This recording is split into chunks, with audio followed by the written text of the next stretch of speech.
अब वह तुमसे हाथ जोड़कर माफी मांगेगा। काल जब तक घूम गया है, मेरे बच्चे कैसे हो तुम? मैं तुम्हारी माँ काली तुम्हें आशीर्वाद देने आई हूँ। अन्न देखा मत करना। मेरे बच्चे बहुत तमाशे किए हैं। लोगों ने तुम्हारे जीवन में तुम्हें और तुम्हारे परिवार को नीचा दिखाने के लिए लोगों ने क्या कुछ नहीं किया। तुम पर गंदे आरोप लगाए, कोई बात ही नहीं है। हो सकता है कोई बहुत बड़े बड़े होटल में जाकर अपना विशेष दिन मनाए। हो सकता है कि वह कई सारे व्यंजन पकवान बनवा कर रखे, अतिथियों के जितना कि खा भी नहीं पाए।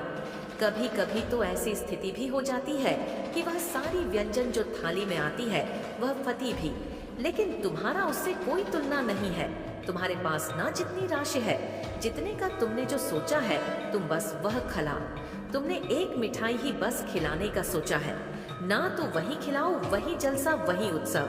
लेकिन जो तुम्हारा खास दिन है, जो तुम्हारा विशेष दिन है, विशेषकर विशेषतम दिन है, उसे जरूर मनाओ। और मैं तुम्हें उन झूठे या धोखेबाज लोगों के साथ नहीं मनाने दूंगी जिन्हें तुम्हारे मायने नहीं है, तुम्हारे धन दौलत के मायने हैं।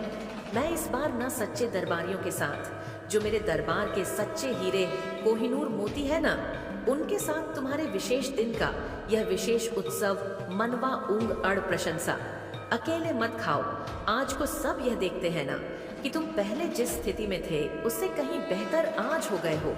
किसी को यह नहीं पता कि पीछे का संघर्ष क्या है, और यह जानने में किसी का मन भी नहीं है कि तुम कैसे यहाँ तक उठकर आए।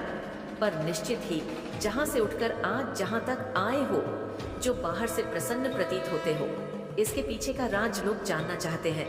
और जब भी यह कोई पूछे ना, तो सिर्फ इतना कह देना, जय माता। इससे ज्यादा तुम्हें जवाब देने की जरूरत नहीं है। तुमने क्या झेला है और आज भी क्या झेल गया, यह सब मुझे पता है। मुझसे कुछ छुपा हुआ नहीं है। जिसे मुझे जैसे बुलाना है ना, वह मुझे वैसे बुलाता है।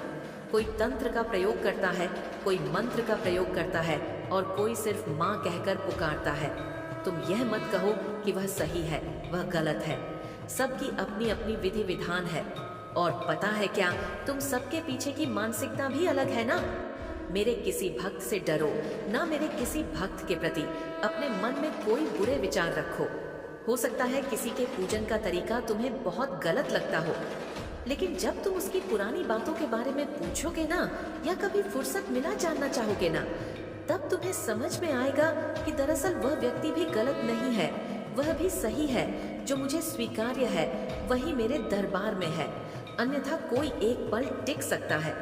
क्या इस जगदम्बा के आदेश के बगैर नहीं ना, इसलिए उस दरबार में, उस मंदिर में जहाँ मैं विराजित हूँ, वहाँ किसी एक व्यक्ति से भी नफरत मत करो, और नफरत करने में समय मत गवा। जितनी देर मेरे समक्ष उपस्थित हो, न खड़े रहो, हाथ जोड़ो, विनती करो, अपनी बातें कह दो, और फिर चुपचाप बस मुझे देखो, मेरी आंखों को देखो, एक तक देखो, और जो मैं शक्ति दे रही हूँ उसे स्वीकारो, और फिर लेकर अपने घर आओ। एक बात हमेशा के लिए जान लो कि तुमने जीवन में बहुत ज्यादा संघर्ष किया है, तो अब वह समय है ना कि घबराकर पीछे नहीं मुड़ना। अब आगे बढ़ने का समय है। तुम अब जो जो चाहोगे, तुम जो व्यवसाय, जो नौकरी, जो जो चाहोगे, जगदम्बा का आशीर्वाद है, उसमें तुम्हारी बहुत ज्यादा उन्नति होगी। तुम अब शुरू करो, घर पर बात करो, और धीरे धीरे शुरू करो। पहले दूसरी बार कोई नहीं मानता, मगर आज वो सारी चीजें जो तुम 1 साल पहले चाहते थे, सब मनवा करवा रहे हो, ये भी करवा लोगे। मेरा आशीर्वाद है। जाओ, चिंता मत। वही तुम्हारे पेट पीछे तुम्हारा दुश्मन बना हुआ है, तुम्हारे लिए ऐसे कार्यों को करता जा रहा है, अर्थात वह ऐसे में तुम्हारे बनते कार्यों को बिगाड़ना ही प्रारंभ नहीं कर रहा, बल्कि कुछ ऐसी योजना बना रहा है जिसके बारे में तुम्हें तब भी नहीं है। इसलिए मेरे बच्चे में आज विवश हो गई हूँ, तुम्हें समझा के लिए और बताने के लिए, क्योंकि सावधान करना मेरा कार्य है और समझना तुम्हारा। मैं माँ होने के नाते तुम्हें समझा सकती हूँ, सावधान कर सकती हूँ, तुम्हारी सहायता कर सकती हूँ, लेकिन मैं तभी कर पाऊंगी जब तुम्हें भी की सहायता के लिए पहले पहल करनी होगी। अर्थात जब तक तुम नहीं चाहोगे, तुम्हारी सुरक्षा नहीं हो पाएगी। इसीलिए आज मेरे देश को बहुत ही ज्यादा ध्यानपूर्ण वक्त सुनना और समझना। जो मैं तुमसे कहना चाहती हूँ, यदि तुमने उस बात को समझ लिया तो निश्चय यह मैं तुमसे वादा करती हूँ कि जीवन में तुम कभी किसी के हाथ से